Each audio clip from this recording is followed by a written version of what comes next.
At first glance, America looked like the greater danger in the Second World War. More factories, more machines, more money, more men. On paper, that made sense. American power, once fully mobilized, became vast. It changed the scale of the war. It gave the Allies an industrial weight Germany could not match forever. But Germany had another problem before American power fully arrived. Britain was closer. Britain was already fighting. Britain had the island Germany could not remove. The Royal Navy was still at sea. The RAF was still in the sky. British intelligence was already listening, and behind enemy lines, Britain was learning how small forces could cause serious damage. So this is not a childish scoreboard between allies. It is not Britain versus America. It is a top 10 of the ways Britain became more dangerous to Nazi Germany than many people realize. America became the hammer, but Britain was the blade Germany could not pull out. And before we begin, we are very close to 1,000 subscribers. If you want more British WW2 stories told with the myth stripped back and the evidence kept in view, subscribe to Defiant Britain, WW2. Press the hype button and help this British history channel grow, because reason number 10 is only the beginning. Number 10. Britain was already in the war. That sounds obvious. It was not. Britain declared war on Germany in September 1939. The United States did not formally enter the war until December 1941, after the attack on Pearl Harbor. That gave Britain more than 2 years of direct war against Nazi Germany before American military power fully entered the European conflict.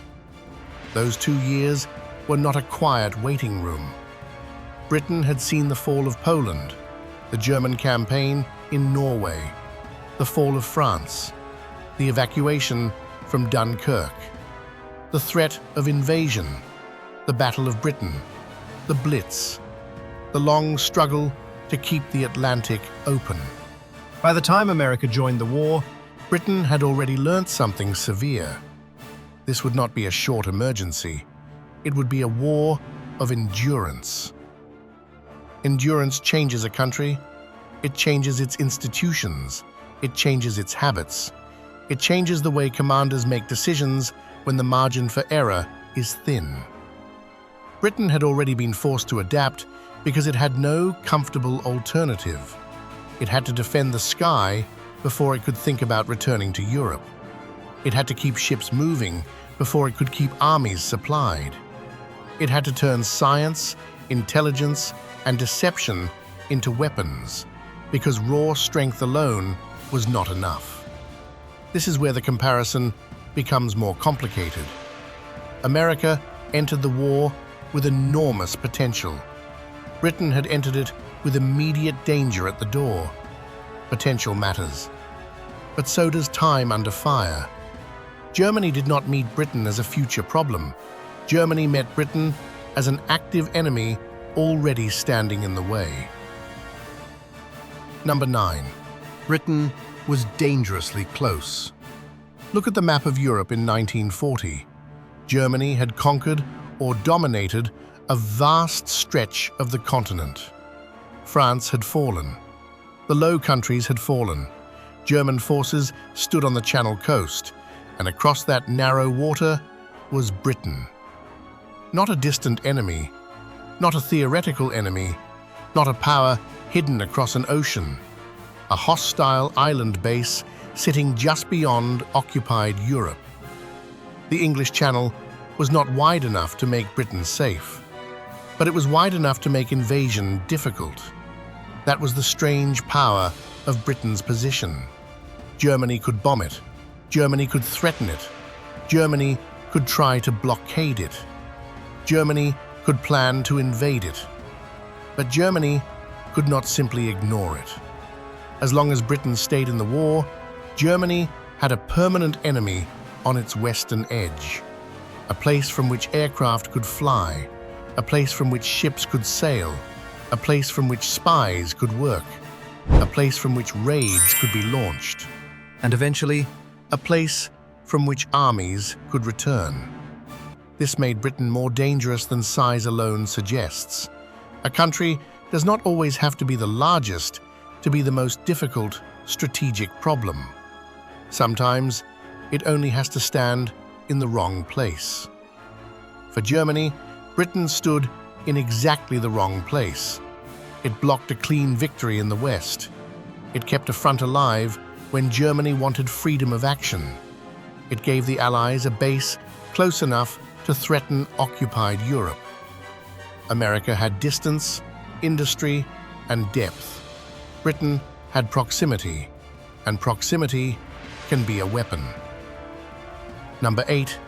The RAF was not just brave, it was organized. The Battle of Britain is often remembered through a few powerful images: Spitfires climbing into the sky, hurricanes turning towards bomber formations, pilots waiting beside airfields, Churchill's words hanging over the summer of 1940. Those images matter, but they are not the whole story. The real danger of RAF Fighter Command was not only the courage of its pilots, it was the system built around them. Radar stations watched the approaches. The Observer Corps filled in what radar could not see. Operations rooms collected information. Controllers directed squadrons. Ground crews kept aircraft flying. Factories repaired and replaced what battle damaged. The Luftwaffe saw fighters. Britain had built a defensive machine. That machine meant British pilots were not simply waiting blindly for the enemy. They were being guided into battle by one of the most advanced air defense systems of its time. This did not make victory easy. The pressure was severe. Losses were real. Mistakes happened. The outcome was not guaranteed. But Britain had turned warning time into fighting power. That was dangerous. Germany needed air superiority before any serious invasion plan could become realistic. The RAF did not have to destroy the Luftwaffe completely. It had to prevent the Luftwaffe from controlling the skies over southern Britain. And it did. That is why the Battle of Britain was not just a romantic story of pilots. It was a strategic failure for Germany.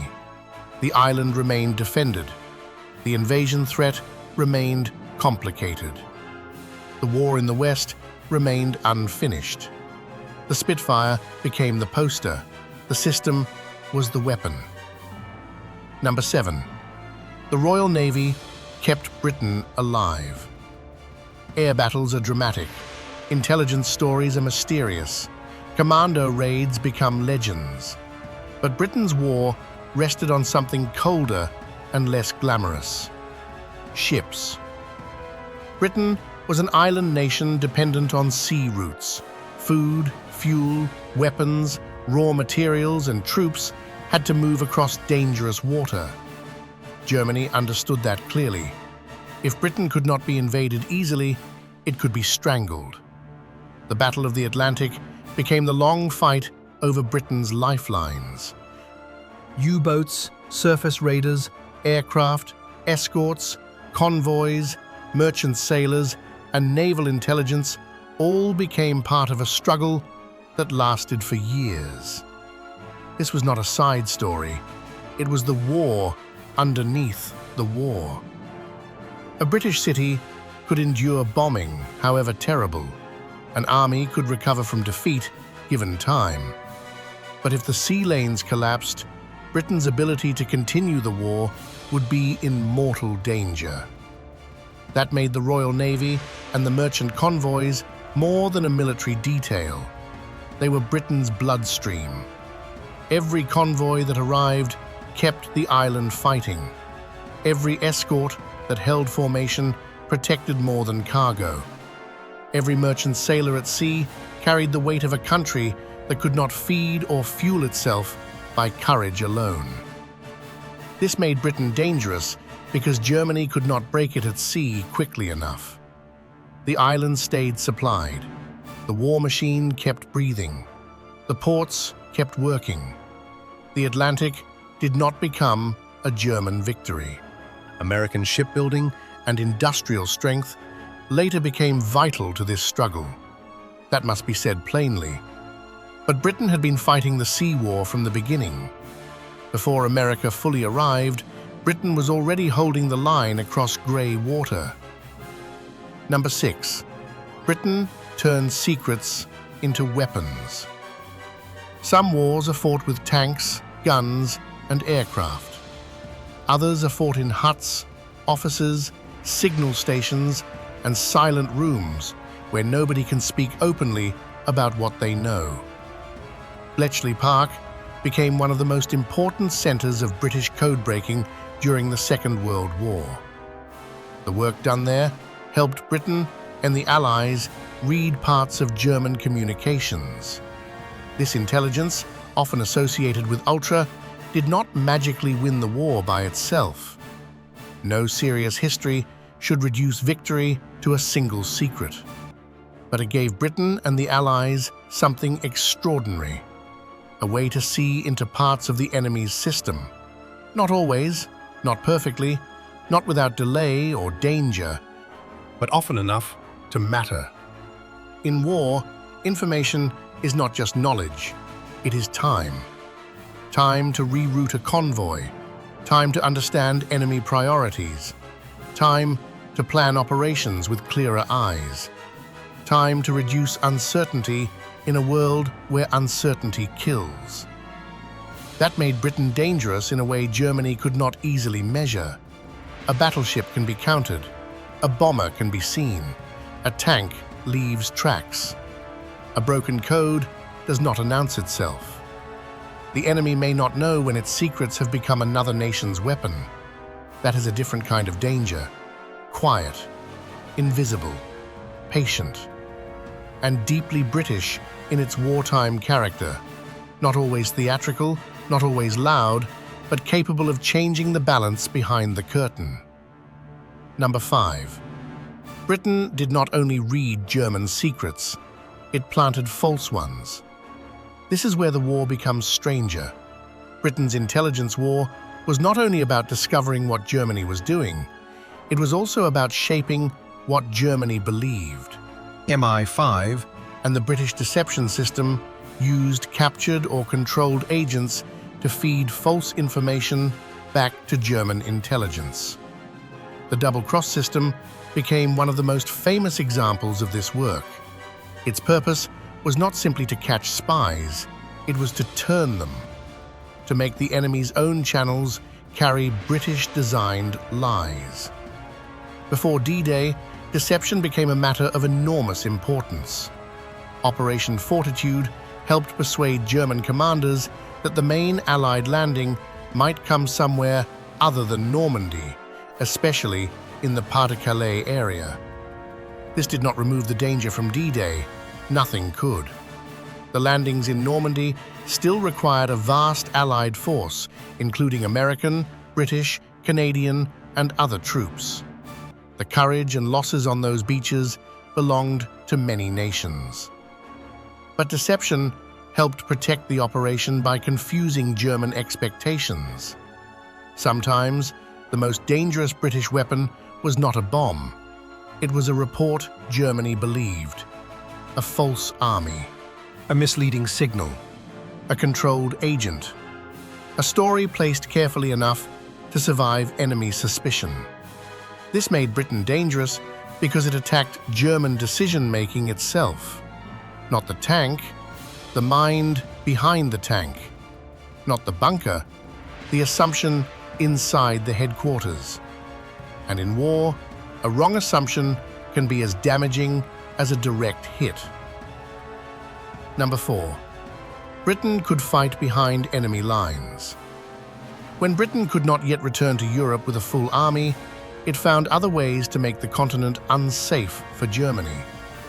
The Special Operations Executive, known as SOE, was created in 1940 to support sabotage, subversion, and resistance in enemy-held territory. This was not comic book espionage. It was dangerous, often lonely, and often deadly work. SOE agents and local resistance networks operated under extreme risk. Radios could be detected, safe houses could be betrayed, mistakes could mean arrest, torture, or execution. The point was not to defeat Germany through sabotage alone. That would be fantasy.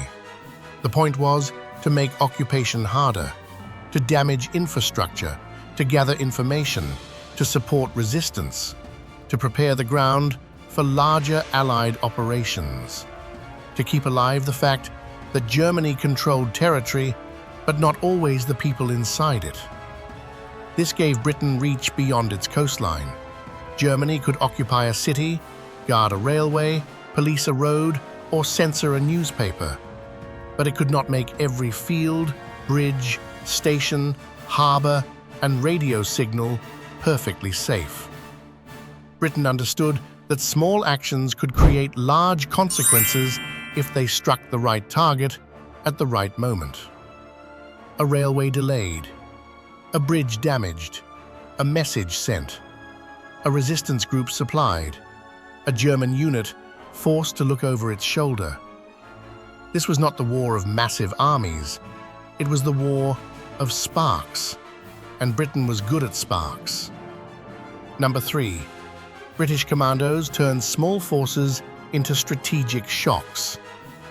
One of the clearest examples was Operation Chariot, The raid on Saint-Nazaire in March 1942. The target was not a capital city, not an army, not a famous battlefield. It was a dock. More precisely, it was the Great Dry Dock at Saint-Nazaire. Its importance was tied to the threat posed by major German warships, including Tirpitz. The British plan was brutal in its simplicity and terrifying in its execution. An old destroyer, HMS Campbellton, was packed with explosives and rammed into the dock gate. Commandos and sailors attacked under heavy fire. The cost was severe. Many were killed or captured. At first, the raid could look almost like a disaster. The attackers had taken heavy losses. The escape was collapsing. The old destroyer had not exploded when expected. Then, hours later, the explosives hidden in Campbellton detonated. The dock was put out of action. This is exactly the kind of operation that shows why Britain could be so dangerous. Not because it had unlimited strength, because it was willing to use limited strength with precision, surprise, and nerve. A small force could not invade France. It could not defeat the German army in open battle. It could not liberate Europe by itself. But it could damage a key facility.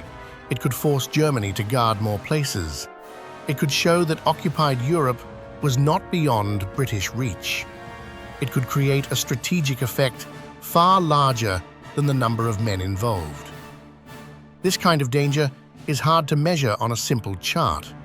It is not about who has more soldiers, it is about who can make a small operation hurt.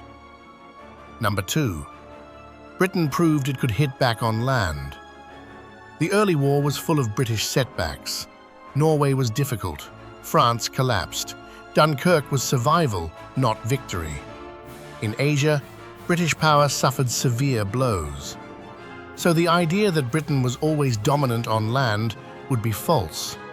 But it would also be false to treat Britain as only defensive. In North Africa, the British 8th Army became central to the land war against Axis forces. El Alamein in 1942 showed that British, Commonwealth and Allied forces could stop and then drive back a major Axis threat. This mattered because morale and strategy are connected. A country that only survives may remain stubborn. A country that begins winning major battles becomes something else. It becomes a force that can take the initiative. El Alamein did not win the whole war by itself, No single battle did.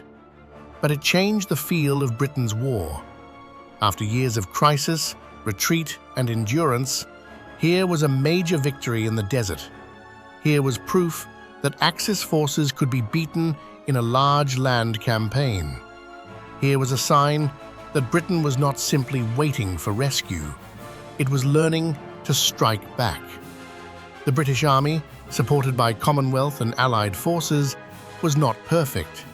It had limitations. It had failures. It had commanders who were criticized and decisions that remained debated. That is exactly why the victory mattered. It was not a fairy tale. It was a turn in the road. By 1942, Britain was no longer only the island that refused to fall. It was becoming a force that could advance. That made Germany and its allies face a wider problem. Britain could defend the skies, fight the sea war, break codes, use deception, raid occupied Europe, support resistance, and win land battles. The danger was no longer one thing. It was becoming a pattern. Number 1. Britain became the launch platform for the return to Europe. This may be the most important reason of all. Germany failed to remove Britain from the war. That failure had consequences, because the island Germany could not break became the base from which the Western Allies would eventually return to the continent. Ports, roads, airfields, depots, training camps, command centers, hospitals, factories, and intelligence networks all mattered. Britain became the place where Allied power gathered, prepared, and launched. This was not Britain alone. D-Day was an Allied operation of enormous scale. American, British, Canadian, and other Allied forces all played essential roles. To pretend otherwise would be dishonest. But without Britain as a base, the geography of liberation would have looked very different. The same island that had seemed isolated in 1940 became a loaded spring by 1944. Aircraft flew from British airfields, ships gathered in British ports, soldiers trained on British soil. Plans were built in British headquarters. Deception moved through British-controlled channels. The channel that once looked like a defensive moat became the crossing point for invasion. That is the final irony. Germany had tried to make Britain irrelevant. Instead, Britain became one of the places from which Germany's hold on Western Europe was cracked open. This is why the phrase, "more dangerous than America," must be handled carefully. America was not weak. America was not irrelevant. America was not late. In a way that made its sacrifice small. American power became immense. But Britain's danger was different. Britain was there earlier. Britain was closer. Britain survived the moment Germany needed it to collapse. Britain kept the sea lanes open. Britain defended the air above the island. Britain used intelligence and deception with extraordinary effect. Britain struck through commandos and covert networks. Britain helped carry the war back towards occupied Europe. America brought scale. Britain brought position. America brought the giant hammer. Britain was the blade already in the wound. And Germany could not pull it out. That is the real answer. Not that Britain was better at everything. Not that America did not matter. Not that one ally should be turned against another for cheap pride. The Second World War was won by a coalition. British, American, Soviet, Commonwealth, and many other forces carried different burdens across different fronts. But Britain's burden was unique. For a time, it stood close to the enemy when the map looked almost hopeless. It took punishment and stayed in the war. It turned an island into a fortress, a fleet into a lifeline, a radar system into a shield, code breakers into a weapon, deception into strategy, and small raids into lasting damage. That is why Britain was dangerous, not because it was the biggest, because it refused to disappear. If you want more British World War II stories, told with the myths stripped back and the evidence kept in view, subscribe to Defiant Britain WW2. Press the hype button, help us reach 1,000 subscribers, and tell us in the comments which British wartime weapon Germany underestimated most. The RAF, the Royal Navy, Bletchley Park, so the commandos, or the island itself. Because sometimes the most dangerous enemy is not the one with the biggest army. It is the one still standing where you needed silence.